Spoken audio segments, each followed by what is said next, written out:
Hello everyone, welcome to home science classes. Home science classes में आपका स्वागत है। कैसे हैं आप? आशा करती हूँ अच्छे होंगे, खुश होंगे, मस्त होंगे और पढ़ाई कर रहे होंगे। तो आपको पता है हमारी चर्चा चल रही है न्यूट्रिशन साइंस पर। न्यूट्रिशन साइंस में भी हमने स्टार्ट किया है अपना पेय पदार्थ के बारे में पढ़ना। कल हमारी एक क्लास हुई थी पेय पदार्थ के बारे में, जिसमें हमने चर्चा किया था जो उत्तेजक पेय पदार्थ होते हैं उनके बारे में हमने डिस्कस कर लिया था कि क्या होते हैं, कौन कौन से होते हैं, इनके संगठन क्या होते हैं और इनके कार्य क्या होते हैं। अब आज जो हमें पढ़ने हैं बाकी के हमारे 2 पढ़ने हैं, मतलब एक तो जो हमारे फल पेय पदार्थ होते हैं और दूसरा जो हमने देखा था जो हमारे थे एक तो हमारा पोषण देने वाला था और दूसरा जो हमारा था नशीले पेय पदार्थ जो मतलब अल्कोहलिक पेय पदार्थ थे। तो आज हमें उन्हीं के बारे में चर्चा करना है। बाकी तो कल हमने जो हमारे उत्तेजक पेय पदार्थ थे उनके बारे में चर्चा कर ही लिया था। तो आपको पता है कि जो पेय पदार्थ होते हैं वो क्यों लिए जाते हैं? हमारे शरीर को स्फूर्ति देने के लिए, ताज़गी देने के लिए, पोषण देने के लिए, तरल रखने के लिए, इन सभी चीज़ों के लिए हम पेय पदार्थ को लेते हैं। तो आज हम जो देखने वाले हैं वो हम फल पेय पदार्थ के बारे में देखने वाले हैं। सबसे पहले आपको ध्यान क्या रखना है कि ये जो फल पेय पदार्थ होते हैं, फल से तैयार किए गए पेय पदार्थ होते हैं। मतलब जो फल से तैयार पेय पदार्थ होते हैं, उन्हें हम फल पेय पदार्थ कहते हैं। अब फल से तैयार किए गए पेय पदार्थ को पोषणीय पेय पदार्थ कहते हैं, मतलब पोषण देने वाले पेय पदार्थ होते हैं। ये हमने कल वर्गीकरण में भी चर्चा किया था, ठीक? तो वर्तमान में औद्योगीकरण एवं फैशन के कारण फल पेय पदार्थ का प्रचलन प्रचलन जो है वो काफ़ी मात्रा में बढ़ गया है। अनेक प्रकार के आपको पेय पदार्थ मिलते हैं मार्केट में आप जाइए तो आपको बहुत सारे पेय पदार्थ मिलेंगे और ये विभिन्न प्रकार के पेय पदार्थ मिलने का क्या वजह होती है। पहला एक तो आपका हो जाता है औद्योगिकीकरण और आपका फैशन। तो फैशन के चलते और ये औद्योगिकीकरण का जो विकास हो गया है, इससे आपके मार्केट में आजकल बहुत प्रकार के पेय पदार्थ आ चुके हैं। तो फल पेय पदार्थ में फलों के रस, शरबत, स्क्वैश आदि आते हैं। तो फल पेय पदार्थ में आपका क्या-क्या आता है? तो वो आपका हो गया फलों का रस, शरबत, स्क्वैश, ये सारी चीज़ें जो आती हैं, वो आपकी फल पेय पदार्थ में आती हैं। ठीक? अब आगे हम देख लेते हैं कि वर्तमान में तकनीकी का प्रयोग करते हुए फलों के पेय पदार्थों को सुगंधित, आकर्षक और पौष्टिक संरक्षित बना दिया गया है। आपको पता है कि जब हमारे पास इतनी तकनीकी सुविधा नहीं थी, तो हम इतने पेय पदार्थ हमारे पास नहीं थे। क्यों? क्योंकि तब हमारे पास ना तो तकनीकी थी और ना ही उन्हें संरक्षित करने के लिए हमारे पास कोई केमिकल थे, ना ही कोई रसायन थे। हम उन्हें ज़्यादा दिनों तक संरक्षित भी नहीं कर पाते थे। लेकिन आज का युग ऐसा युग हो गया है जिसमें हमें सारी चीज़ें उपलब्ध हैं। ऐसी तकनीकी उपलब्ध है, ऐसे रसायन उपलब्ध हैं, जिनसे हम जो फलों को है उनको सुगंधित बनाते हैं, उनको आकर्षक बनाते हैं, पौष्टिक बनाते हैं और उनको संरक्षित भी करते हैं। तो ठीक, तो ये थे हमारे जो हम पेय पदार्थ लेते हैं वो थे, उनके बारे में थोड़ी चर्चा थी। अब हम देख लेते हैं ये जो हमारे फल पेय पदार्थ होते हैं वो कौन-कौन से होते हैं। तो सबसे पहले आपका होता है फलों का रस होता है, स्क्वैश होता है, आपकी हो जाती है शरबत, फ्रूट पंच, फलों के रसों का कंस्ट्रेंट होता है आपका, आपका गन्ने का रस होता है। तो ये सारी चीज़ें जो होती हैं आपकी ये फलों से तैयार किए जाने वाले पेय पदार्थ होते हैं। अब इनके बारे में हमें थोड़ी-थोड़ी चीज़ें जान लेनी चाहिए। तो सबसे पहले हम फलों के रस के बारे में जानते हैं। फलों का रस क्या है? तो ये जो आपका फलों का रस होता है, आपको पता ही होगा कि आप बाहर चले जाइए दुकान पर क्या होता है, तो वहाँ पर ताज़े फलों का रस आपको मिल जाता है। चाहे वो आप गन्ने का रस लें, चाहे यहाँ पर गन्ने की बात नहीं हो रही है, फ़िलहाल तो आपकी बात हो रही है फलों की। फलों का मतलब अनार हो गया, मौसम्मी हो गया, तो आप जिस चीज़ का रस चाहें उसका रस आपको मिल जाता है। तो ताज़े फलों का रस होता है। स्वादानुसार इसमें नमक, चीनी मिलाकर इसका प्रयोग किया जाता है। शर्करा, विटामिन से भरपूर होता है ये, जो आपका फलों का रस होता है। फलों का खट्टापन कार्बनिक अम्ल के कारण होता है। क्या ध्यान रखना है कि जो फलों का खट्टापन होता है उसका कारण क्या है? तो फलों के खट्टेपन का कारण है आपका कार्बनिक एसिड जो होता है। तो फलों के रस के बारे में आपने कितने पॉइंट देखे? पहली बात तो ये ताज़े फलों का रस होता है। स्वाद के अनुसार इसका हम चीनी और नमक डालकर ऊपर से प्रयोग करते हैं। शर्करा विटामिन से ये भरपूर होता है और इसमें जो फलों में खट्टेपन का कारण होता है वो कार्बनिक एसिड होता है। ठीक? अब हम देख लेते हैं स्क्वैश क्या होता है। स्क्वैश के बारे में भी हमें डिटेल में पढ़ना है, इसको कैसे बनाते हैं, कैसे नहीं बनाते हैं, सब चीज़ें हमें पढ़नी है। तो ये स्क्वैश क्या होता है? ताज़ी फलों के रस मतलब ताज़े फलों के रस में चीनी की चाशनी, संरक्षित रसायन इन सारी चीज़ों को डालकर स्क्वैश को तैयार किया जाता है। तो स्क्वैश क्या होता है? तो स्क्वैश भी आपका होता है ताज़े फलों के रस में चीनी की जो चाशनी होती है उसको डालते हैं, उसको संरक्षित करने के लिए कुछ रसायनों का प्रयोग करते हैं और साथ इन सबको साथ में मिलाकर तैयार करते हैं, वही आपका स्क्वैश होता है। स्क्वैश के बारे में हम डिटेल में पढ़ेंगे अगली क्लास में। इसके सेवन से पहले थोड़ा पानी मिलाकर इसको पतला किया जाता है। मतलब आपने देखा होगा एक सिंपल सा उदाहरण आपको ध्यान होगा रूह अफ़ज़ा। रूह अफ़ज़ा आपने बहुत ही प्रचलन में था कुछ दिन पहले। तो रूह अफ़ज़ा कैसे आप कहीं भी जाएँगे तो वहाँ पे आपको रूह अफ़ज़ा मिलता था। तो उसमें क्या करते थे, उसमें हम पानी में थोड़ा-सा मिलाकर उसको पतला करके पीते थे। ऐसे तो रूह अफ़ज़ा पी नहीं लेते थे, तो उसको हम पतला करते थे। अब स्क्वैश का मतलब आप रूह अफ़ज़े से लगा सकते हैं, ठीक? तो ये जो आपका स्क्वैश होता है वो क्या होता है? तो ये जो ताज़े गन्ने का नहीं, माफ़ कीजिएगा, रस का, ताज़े फलों के रस को जो है उसमें चीनी की चाशनी मिलाकर और उसमें कुछ संरक्षित रसायन को मिलाकर मतलब उसको ताकि वो सुरक्षित रहें, उसमें फफूंदी वग़ैरह ना लगें, तो उसको हम क्या करते हैं संरक्षित रखते हैं और उसको सेवन करने से पहले उसमें थोड़ा-सा पानी मिलाकर उसको पतला किया जाता है क्योंकि वो बहुत थिक होता है, काफ़ी मोटा होता है, गाढ़ा होता है, हम उसे वैसे नहीं पी पाते हैं। अगला नंबर आ जाता है आपका पेय पदार्थ में शरबत। तो शरबत क्या होता है? तो पानी में चीनी तथा फलों का रस मिलाकर तैयार किया जाता है। जैसे जैसे आम हो गया, केला हो गया, बेल हो गया, इन सभी के शरबत को आप सभी ने पिया होगा, तो आप इसे समझ पा रहे होंगे क्या होता है। शरबत का मतलब आपको आसानी से समझ में आ गया होगा, ठीक? कुछ नहीं तो हम चीनी, पानी, नींबू यही सब घोल कर ही पी लेते हैं, ठीक? लेकिन आपको क्या ध्यान रखना है, देखिए कुछ चीज़ें क्या होती हैं कि हमें अपने लैंग्वेज में पता होता है, जो हम अपनी आम बोलचाल की भाषा में जानते हैं, लेकिन अगर वो आपके एग्ज़ाम में आते हैं, तो हमें अपनी बोलचाल की भाषा में उसका जवाब नहीं देना होता है।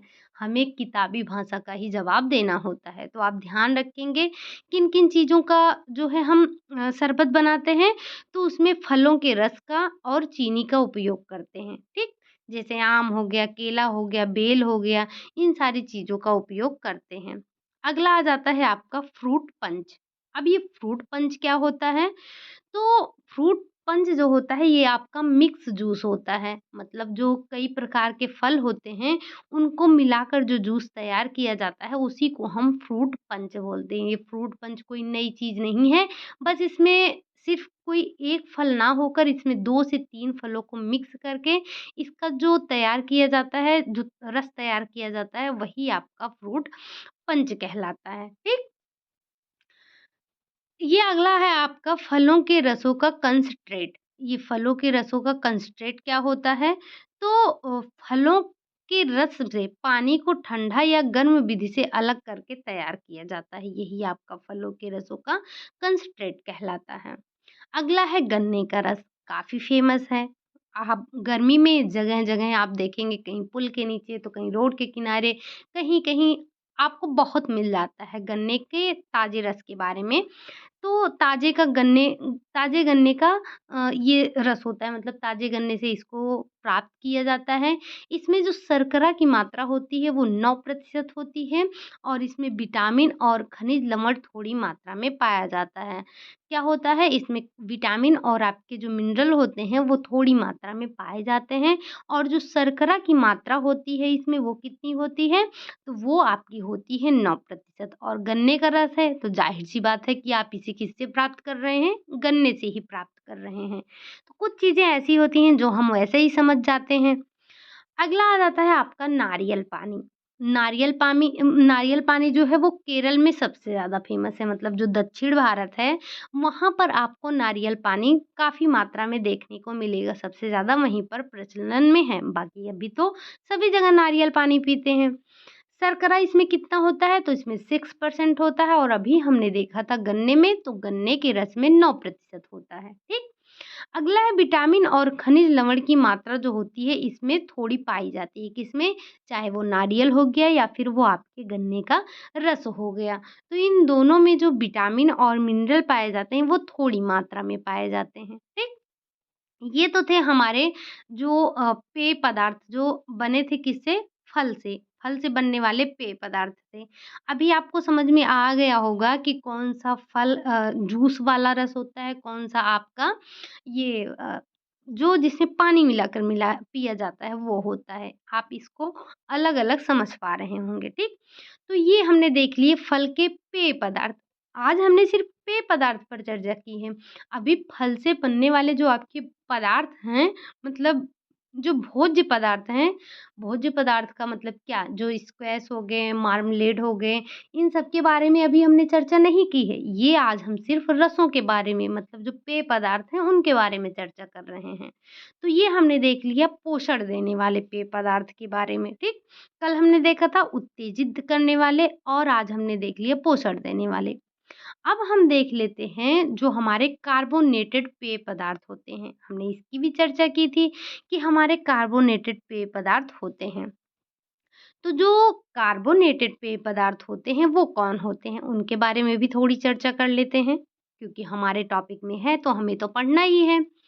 तो जो कार्बोनेटेड पेय पदार्थ होते हैं वो सोडा, चूना, मैग्नीशियम इत्यादि लवणों को कुछ सुगंधित अर्क के साथ मिलाकर बनाया जाता है। मतलब जो कार्बोनेटेड पेय पदार्थ होते हैं इनको कैसे?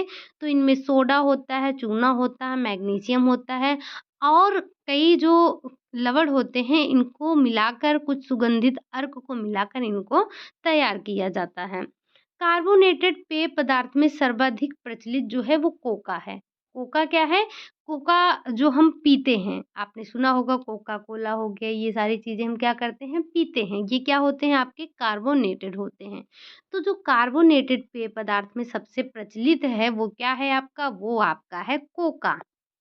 अब हम सॉफ्ट ड्रिंक के बारे में बात कर लेते हैं। तो सॉफ्ट ड्रिंक क्या होते हैं? तो सॉफ्ट ड्रिंक में आपका आ जाता है कार्बोनेटेड, फलों के समान सुगंधित और स्पार्कलिंग होता है। कौन-सा? जिसे हम सोडा वाटर कहते हैं। तो सॉफ्ट ड्रिंक में आपका क्या आता है? कार्बोनेटेड जो होते हैं, एक तो ये कार्बोनेटेड होता है, फलों के समान सुगंधित होता है और ये सोडा वाटर होता है, ठीक? अब ये जो सॉफ्ट ड्रिंक होते हैं, इसमें जो सामग्री मिलाई जाती है, वो क्या होती है? आपने देखा सॉफ्ट ड्रिंक क्या है? फलों के समान सुगंधित होता है, सोडा वाटर सा होता है और क्या? और ये कार्बोनेटेड होता है। अब इसमें जो सामग्री मिलाई जाती है, वो हमें ध्यान रखनी है। तो सॉफ्ट ड्रिंक में क्या-क्या मिलाया जाता है? शर्करा एवं शर्करा विकल्प होता है। इसमें सुगंधित इमल्शन मिलाया जाता है।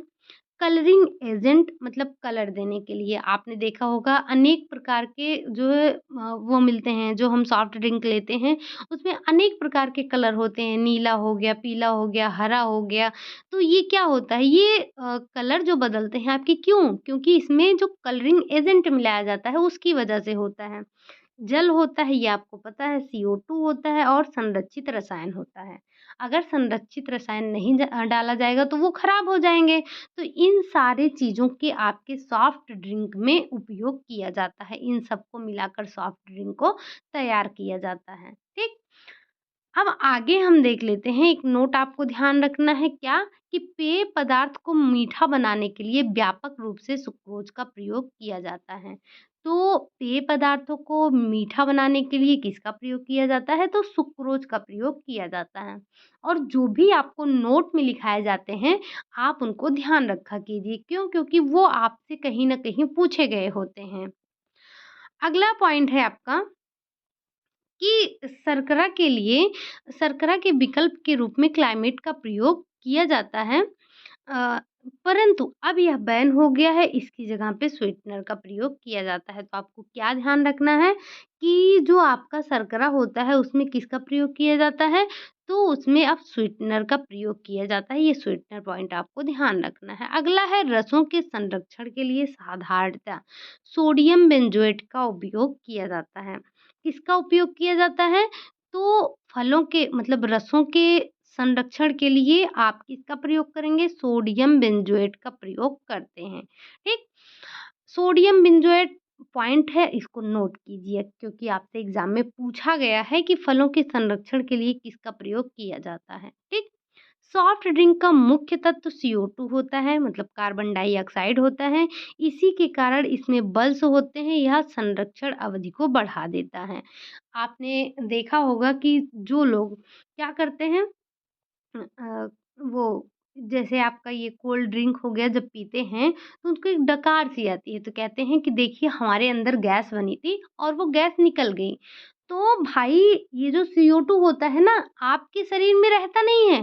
तो जब आप CO2 को ही अंदर लेंगे तो क्या होगा? CO2 तो बाहर आना ही आना है। क्यों? क्योंकि आपको पता है हमारा शरीर जो होता है वो ऑक्सीजन को लेता है ना कि CO2 को। जब आप CO2 को डालेंगे तो वो CO2 को बाहर फेंक देगा। तो वही आप जब CO2 लेते हैं तो CO2 निकालता है और आपको लगता है अरे नहीं हमने तो जो है ये कोल्ड ड्रिंक पी ली अब इससे हमारा गैस जो है वो निकल गया, हमारे शरीर में जो गैस बना था वो निकल गया। असल में वो गैस निकलता नहीं है, वो जो हम गैस लेते हैं ना CO2 को, ये आप देख रहे हैं ना कि सॉफ्ट ड्रिंक जो होता है उसमें हम क्या मिलाते हैं? तो उसमें CO2 मिलाते हैं। और जब हम इनको अंदर लेते हैं तो हमारा शरीर इसको एक्सेप्ट नहीं करता, वो तुरंत क्या कर देता है? बाहर फेंक देता है, ठीक? अगला है स्वाद बढ़ाने के लिए एसिड का प्रयोग किया जाता है। किसमें? जो हम सॉफ्ट ड्रिंक लेते हैं उसके स्वाद को बढ़ाने के लिए उसमें किसका प्रयोग किया जाता है? तो उसमें किया जाता है एसिड का प्रयोग किया जाता है और जो सर्वाधिक एसिड का प्रयोग होता है वो आपका होता है साइट्रिक एसिड। तो यहाँ से आपको कितने पॉइंट को ध्यान रखना है? यहाँ से आपको काफ़ी पॉइंट को ध्यान रखना है। क्या? कि शर्करा के विकल्प के रूप में आप किसका प्रयोग करते हैं? तो स्वीटनर का प्रयोग करते हैं। और संरक्षण के लिए तो सोडियम बेंजोएट का प्रयोग करते हैं। इसका मुख्य तत्व क्या होता है? तो मुख्य तत्व आपका CO2 होता है और स्वाद के लिए आप किस एसिड का प्रयोग करते हैं? तो वो आपका होता है साइट्रिक एसिड का प्रयोग किया जाता है, ठीक? इतना पॉइंट आपको यहाँ पर ध्यान रखना है। अब आपको ध्यान रखना है एल्कोहल युक्त पेय पदार्थ। आपने देखा था कि एक तो आप कार्बोनेटेड, नॉन कार्बोनेटेड फल पेय पदार्थ और आपने देखा था एल्कोहल युक्त पेय पदार्थ। अब ये एल्कोहल युक्त पेय पदार्थ कौन-कौन से होते हैं, इनके बारे में भी हमें चर्चा करनी है। तो सबसे पहले आपको क्या ध्यान रखना है? सबसे पहले आपको ध्यान ये रखना है कि अल्कोहल का कैलोरीफिक मूल्य जो होता है वो 7 किलो कैलोरी पर ग्राम होता है, ठीक? कितना होता है? 7 इसका जो होता है 7 किलो कैलोरी 7 कैलोरी पर ग्राम होता है, किलो कैलोरी नहीं ये 7 कैलोरी है, ठीक? किसी भी मादक पदार्थ को बनाने के लिए खमीरीकरण आवश्यक होता है। अगर आप कोई भी मादक पदार्थ बना रहे हैं, तो उसमें कौन-सी प्रक्रिया आवश्यक होती है? तो उसमें आपके खमीरीकरण की प्रक्रिया आवश्यक होती है। इस पॉइंट को भी ध्यान रखिएगा कि मादक पदार्थ बनाने में खमीरीकरण की प्रक्रिया का प्रयोग होता है या फिर नहीं होता है? तो होता है, ठीक? एल्कोहल शर्करा के खमीरीकरण से बनता है। एल्कोहल जो होता है वो किससे बनता है? तो वो शर्करा के खमीरीकरण से बनता है। और क्या होता है इसमें और कौन से पॉइंट आपको ध्यान रखने हैं? तो खमीरीकरण की प्रक्रिया में ईस्ट द्वारा शर्करा मतलब ग्लूकोज, अल्कोहल और CO2 के रूप में परिवर्तित किया जाता है। तो खमीरीकरण की प्रक्रिया में क्या होता है? शर्करा, अल्कोहल तथा ग्लूकोज जो होता है और अल्कोहल तथा CO2 के रूप में परिवर्तित किया जाता है। इसका हम वो समीकरण भी देखेंगे आगे। तो अल्कोहलिक ईस्ट में उपस्थित एंजाइम ग्लूकोज के टूटने की क्रिया से उत्प्रेरित होता है। मतलब ये जो है आपका ये क्या है? आपका है ग्लूकोज होता है। हमने देखा ना अभी ग्लूकोज जो होता है जब उसकी प्रक्रिया होती है, खमीरीकरण प्रक्रिया होती है तो उसमें क्या बनता है? अल्कोहल। ये आपका C2H5OH जो है ये आपका अल्कोहल का सूत्र होता है और साथ में CO2 का भी निर्माण होता है। तो जब आपने सुक्रोज मतलब कि जब आपने ग्लूकोज को खमीरीकृत किया तो क्या हुआ? तो उससे आपके अल्कोहल और यहाँ पे CO2 का निर्माण हुआ। यही पॉइंट हमने ऊपर देखा था कि खमीरीकरण की प्रक्रिया में ईस्ट द्वारा ये जो आपकी प्रक्रिया हो रही है ना कि जो शर्करा है आपका ग्लूकोज है, ग्लूकोज अल्कोहल और कार्बन डाइऑक्साइड में परिवर्तित हो रहा है। तो ये किसकी ईस्ट की उपस्थिति में यहाँ पर ऊपर हमें ईस्ट लिखना चाहिए था। तो ईस्ट की उपस्थिति में ये आपका क्रिया होता है। तो ग्लूकोज को हम ईस्ट की प्रक्रिया में खमीरीकृत करते हैं। खमीरीकृत करने के बाद आपका अल्कोहल और इसमें कार्बन डाइऑक्साइड में टूट जाता है। ठीक? अगला पॉइंट है आपका कि अल्कोहल जल से हल्का व ज्वलनशील होता है। अल्कोहल क्या होता है? अल्कोहल आपका जल से हल्का और ज्वलनशील होता है।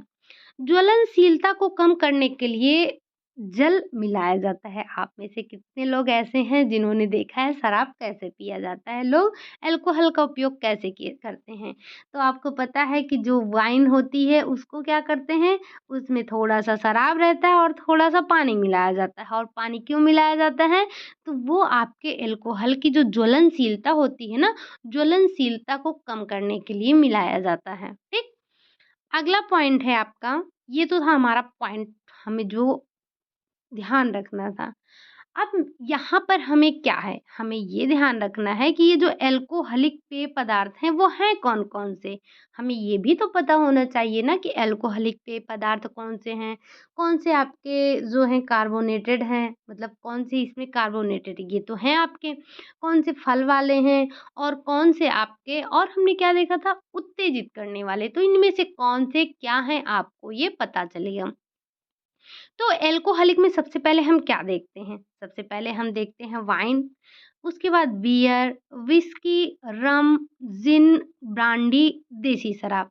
अब ये बताइए अगर आपके घर में कोई पीता होगा, तो उनसे बोलिएगा कि देखिए आपने तो शायद से 2 से 4 का नाम सुना होगा, हमने तो इतनी सारी अल्कोहल का नाम सुना है।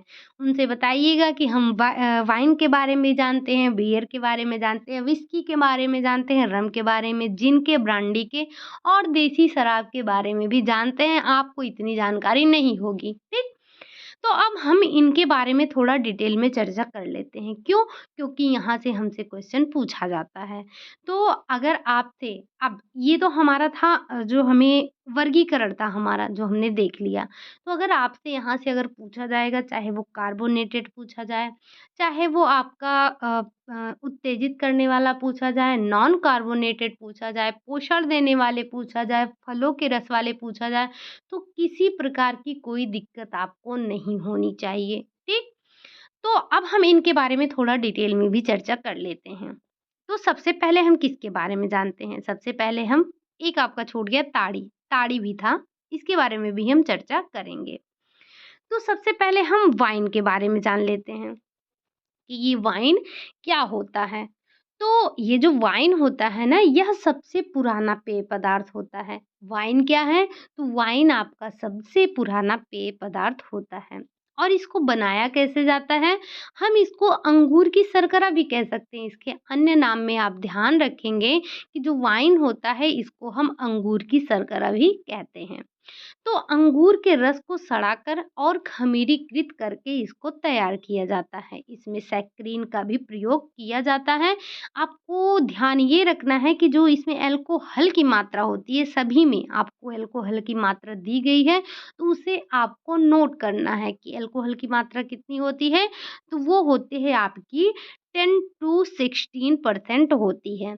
तो वाइन का अन्य नाम क्या होता है आपका? तो वाइन का जो अन्य नाम होता है वो होता है आपके अंगूर की शर्करा होती है। और इसे कैसे बनाया जाता है? तो अंगूर के रस को सड़ाकर खमीरीकरण की प्रक्रिया से इसे तैयार किया जाता है। और आपको ये पहले से ही पता है कि जो हमारे अल्कोहल बनते हैं, इनको हम इनमें कौन-सी प्रक्रिया की जाती है?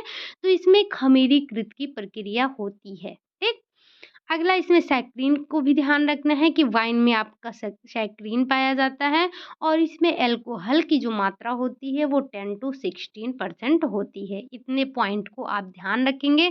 इसमें चीज़ें आपको पॉइंट टू पॉइंट ही मिलने वाली हैं, तो बस इन्हें आप पॉइंट टू पॉइंट ध्यान रख लीजिएगा, नोट कर लीजिएगा, स्क्रीनशॉट कर ले लीजिएगा, जो मन में आए वो कर लीजिएगा, लेकिन कुछ ना कुछ ज़रूर कर लीजिएगा, ठीक?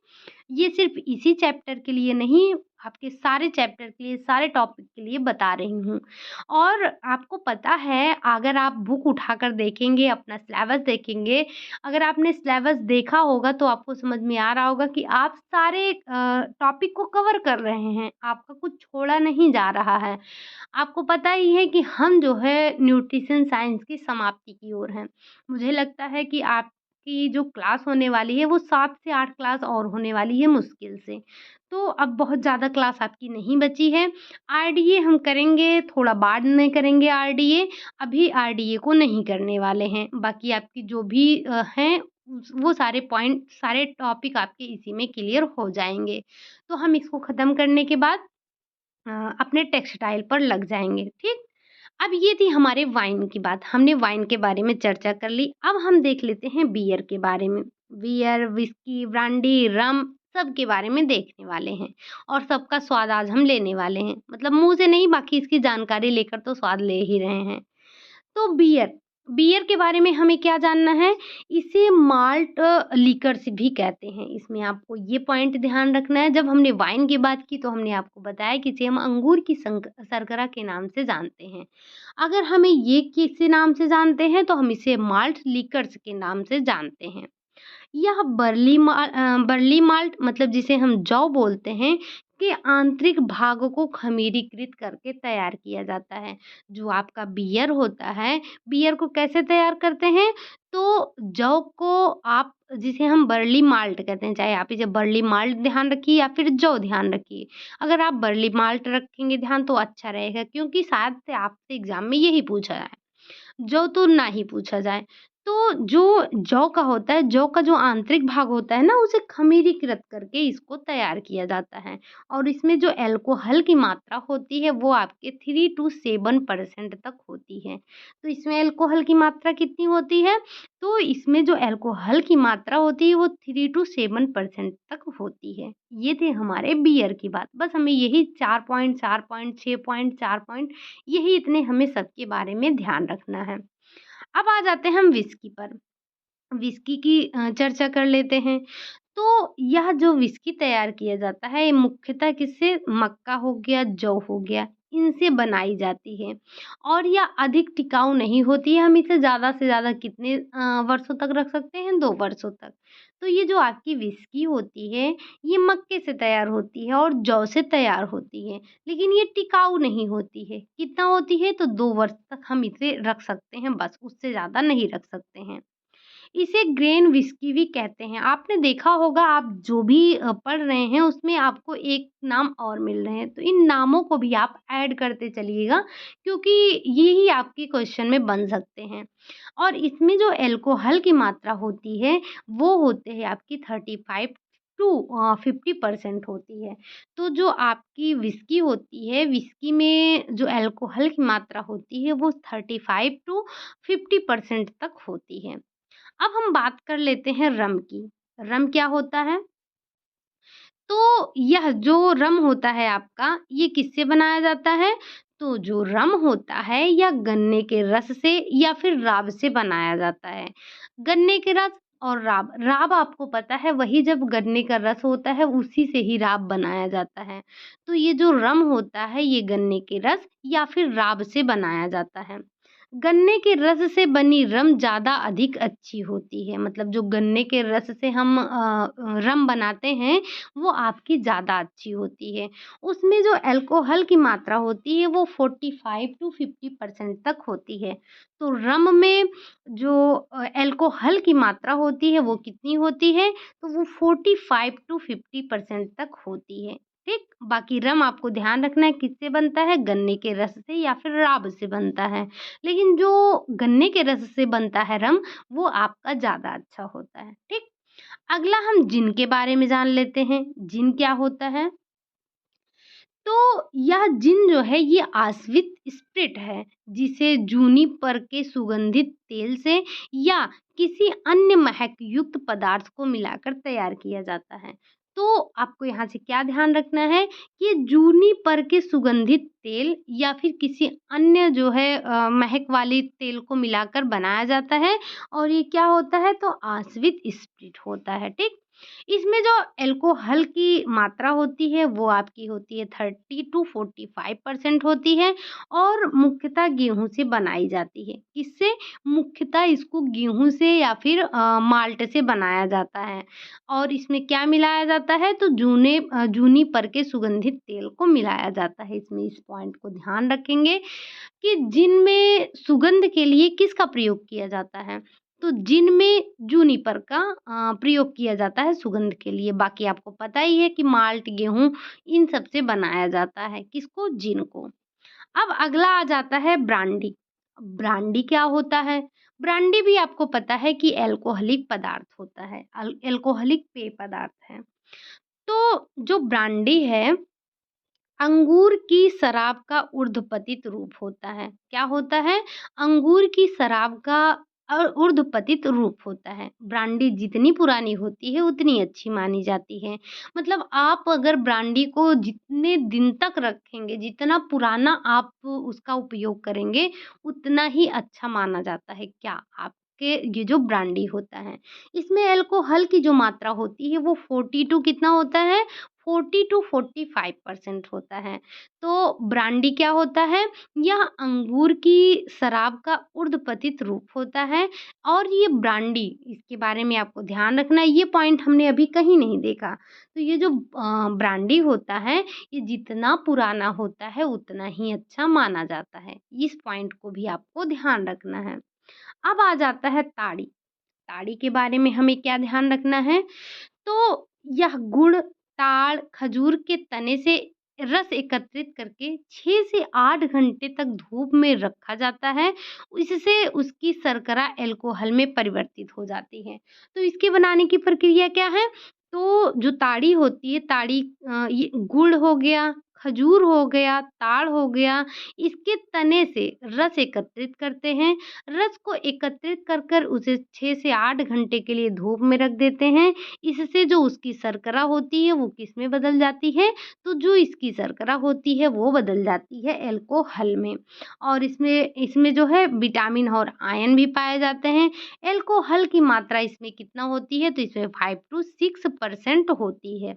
मतलब बहुत ज़्यादा इसमें अल्कोहल नहीं पाया जाता है। आपने देखा बाकी चीज़ों में 40, 45, 30, 35 इस तरह से पाए जा रहे थे अल्कोहल की मात्रा। लेकिन जो ताड़ी है, ताड़ी और एक हमने और क्या देखा था जिसमें 3% पाया 3 से 7% पाया जा रहा था।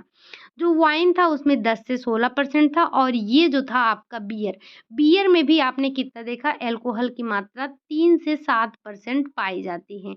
लेकिन ताड़ी में कितनी है? ताड़ी में भी आपकी है 5 से 6% पाई जाती है अल्कोहल की मात्रा। अगला पॉइंट है आपका ये आपका लास्ट है शराब। शराब के बाद हमारा ये टॉपिक पेय पदार्थ का खत्म हो जाएगा। तो जो हमारा देसी शराब होता है, यह किससे बनता है? यह राब हो गया, गुड़ हो गया, महुआ हो गया, चावल हो गया, इन सब से बनाया जाता है और इसे हम क्या कहते हैं? इसे कंट्री लिकर नाम से भी जानते हैं। क्या कहते हैं? इसे हम कंट्री लिकर भी बोलते हैं। इसमें जो अल्कोहल की मात्रा होती है वो 40 टू 50% होती है। तो ये थी हमारे जो अल्कोहलिक पेय पदार्थ थे उनके बारे में हमने चर्चा कर ली। तो हमारे जो पेय पदार्थ थे हमने देख लिए। कल हमने देखा था किसके किसके बारे में? कल हमने देखा था जो हमारे थे एक तो अल्कोहलिक पेय पदार्थ था, कार्बोनेटेड था, नॉन कार्बोनेटेड था, फल वाले पेय पदार्थ थे। हमने इन सब के बारे में चर्चा किया था, इनके वर्गीकरण को भी ध्यान दिया था। तो अगर अब आपसे पूछा जाएगा कि इसमें से फल के पेय पदार्थ कौन से हैं? आपको पूछा जाएगा कि इसमें से आपके अल्कोहलिक पेय पदार्थ कौन से हैं? आपके इसमें से उत्तेजित करने वाले पेय पदार्थ हैं कौन से? तो मुझे नहीं लगता है कि आपको किसी भी तरह की कोई दिक्कत आने वाली है। तो हमारा जो पेय पदार्थ का चैप्टर था आज समाप्त हो गया है। अभी हमें और क्या पढ़ना है, तो अभी हम कल देखेंगे जो हमारे फल से बनने वाले भोज्य पदार्थ हैं, जैसे मार्मलेट हो गया और स्क्वैश हो गया। इन सब पर हम चर्चा करने वाले हैं क्योंकि यहाँ से भी आपसे क्वेश्चन पूछा जाता है। तो कल की क्लास भी आपके लिए काफ़ी इम्पोर्टेंट होने वाली है क्योंकि कल की जो क्लास होगी ना, उसमें हम जो इससे पहले चीज़ें पढ़ चुके हैं, उसको कुछ चीज़ों को पॉइंट टू पॉइंट पढ़ने वाले हैं। तो कल की क्लास मिस मत कीजिएगा। और ये आज की क्लास जो हमने आज चर्चा किया, ये क्लास आपको कैसी लगी? अगर चीज़ें समझ आई हों, अच्छी लगी हो क्लास तो लाइक कीजिएगा, सब्सक्राइब भी कीजिएगा, कमेंट करना मत भूलिएगा। मिलते हैं नेक्स्ट क्लास में, तब तक के लिए बाय बाय, टेक केयर।